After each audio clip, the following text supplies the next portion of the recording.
Hey everybody, this is Brian from East Hood Racing. Thanks for checking out this video. This is actually a request. I heard you guys wanted to hear a little bit of a voiceover of my thoughts and kind of what I was dealing with in the car during this particular session here at GRIDLIFE Track Battle Round 1 in Mid-Ohio Raceway, or Mid-Ohio Sports Wars. Mid-Ohio Sports Car Course.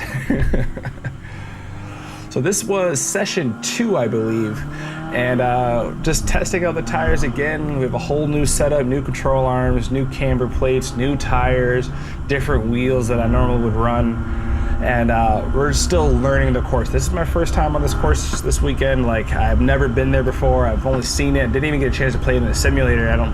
So really just learning it live, and my goal this session is to follow the cars in front of me as best I can to get an idea of what lines they are taking, because some of these people have been here before.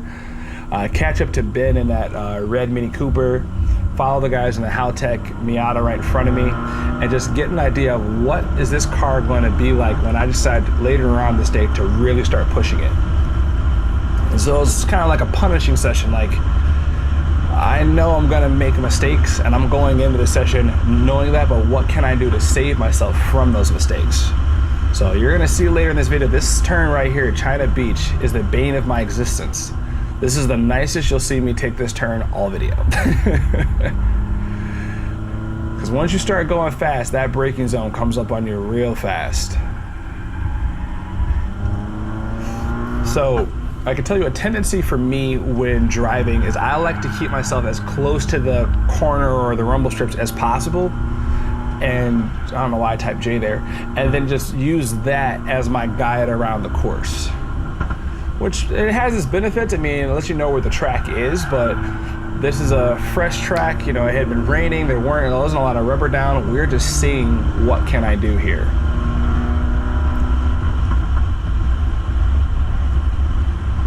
So for those of you who may not be familiar with time attack, it's not a race for position. You're setting your own time based on your class, mods, and drivetrain, and all that fun stuff. So yeah, there's an S2000 behind me, a Miata in front of me, and a Mini Cooper.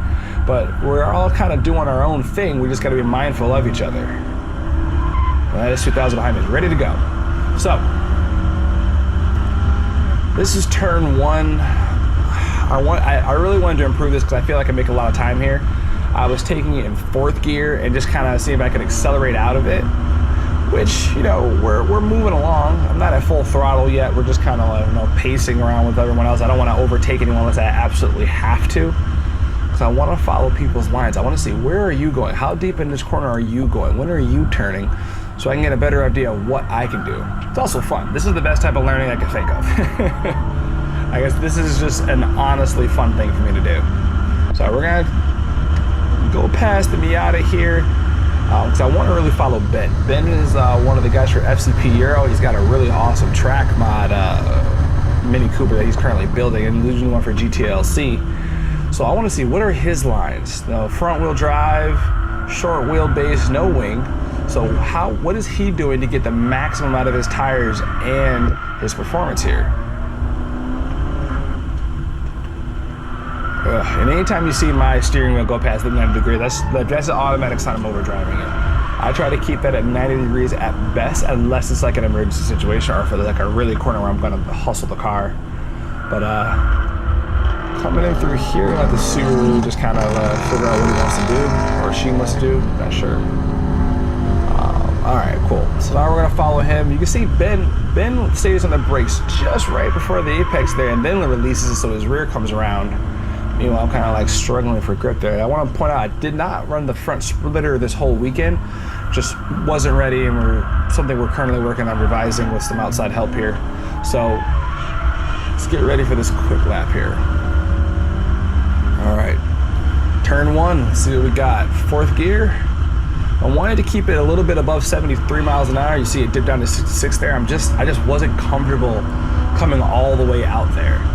It can be kind of difficult and a little bit scary when you come out there real fast. You're gonna end yourself in the grass real fast. So down here, then really make sure that car is properly slowed down, and then just coast right here and accelerate fully out. Some really nice clean lines from him. So what I'm gonna try to do is, what I wanted on this lap, I wanted to mimic how Ben entered into China Beach. You know, coming in a little wide on the left and then just shooting in. and you're gonna see me not do that whatsoever. Decent braking though. No, stopped around 400, but again, too narrow. You can see Bill's car in front of me, Bill Griffin, in that number 1116 car. He is just smooth in and out of corners, and I am just over driving it. A little frustrating to look at, but I know right now I'm just trying to see what these tires can handle. I know this isn't going to be the fastest laps possible, but I can, as you can see, like, you know, you can hear the tires, you can see the speeds we're going at. These Accelera 651 Sports actually do a really decent job. I mean, not even decent, they do a really good job considering the weight of the vehicle, the weight of the wheels, how I'm particularly driving it way too narrow on that entry. Need to come a little wider than shoot into that. So, but they're doing all right. Like, we're making some moves here for a 200 tread rear tire that I've never used before with way too high of a PSI. They're rocking.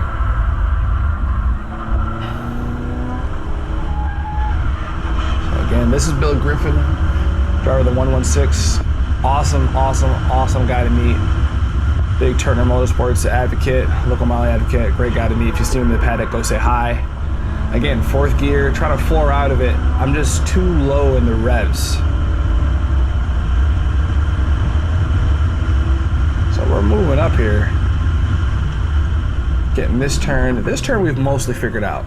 I know I can hug this corner a little bit, and then right when it ends, then start tracking out. You can floor it, it'll zoom right away.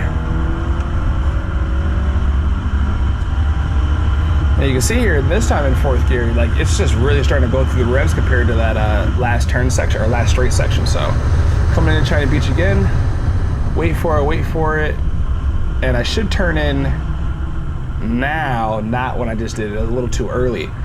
But we're slowing down, so I'm trying to stay out wide, but I keep cutting in too close to madness. And that's that fixation I have with apexes. I see the curves, I want to aim for it, but for that turn, that's actually not the case. I should be aiming a little bit after that apex to get through there quickly.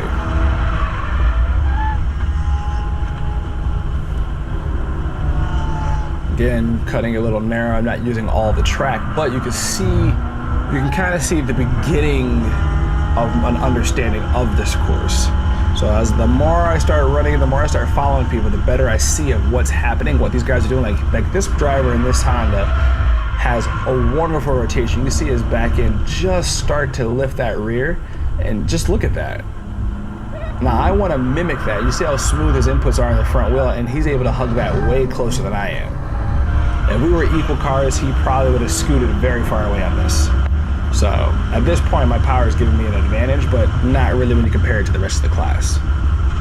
So this time, came in, fourth gear, still too low.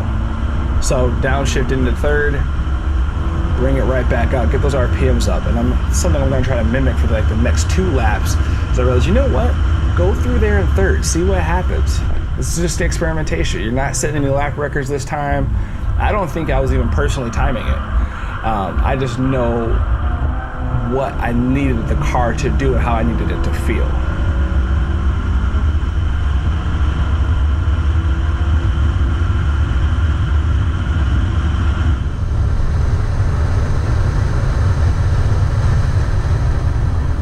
Boom, nice deep brake here. Still too early of a turn in, you're gonna see, oof. So this is a really good example of what missing your braking point does. Look at that.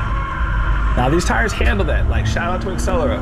That is an awesome way to recover. And like, I'm making this corner, we're still adding some power, we're still on track, but that's not optimal. That was way too much hand movement, way too busy to get through it fast. But let's say this was a oof. Yeah, when you hear that deep vibration, that's those tires letting you know you have reached the limit. Shout out to Chris Borsma, awesome time attack driver there.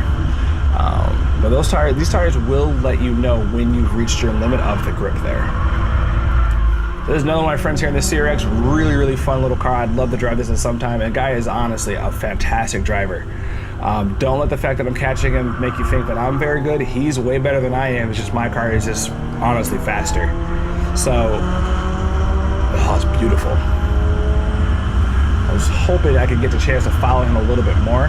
We're gonna go to third gear through here. 73 entry, 73 mile an hour entry. Dropped it down to 66, but we're in third gear.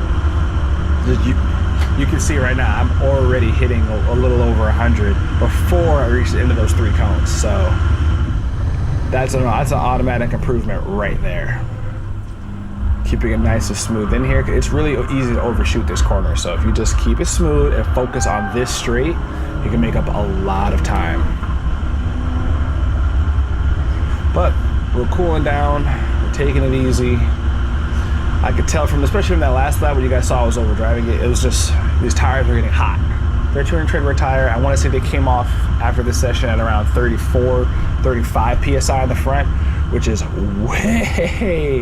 way too high. I know earlier says I think they came off at 42. I didn't realize how responsive they were going to be to heat. So for those listening, the sweet spot for these actually is around like 27, 28 PSI in the front. I left the rears at like 32 or 31 towards the end of this. But yeah, so now we're just cruising. I'm about to let this Haltech Miata go by. Those guys did some crazy work replacing that engine overnight. So shout out to them. And then I think Bill's gonna swing by me too. So yeah, really good session for me. Got to see what would happen if I put the car in emergency situations. Tires did well despite having not the best setup on them. The control arms did fantastic. Shout out to Whiteline for that. I mean, you could feel the pointiness of the car now. I know the car knows where it wants to go. It's just we're just need to work on increasing the mechanical grip to get it where it wants to. Because I know once I add the splitter, all of that's going to come. But my main goal is to what can I do to enhance all the mechanical grip before I start adding aero. So very, very fun. Thank you guys for watching. Hope you guys enjoyed it. If you learned something, let me know. Peace.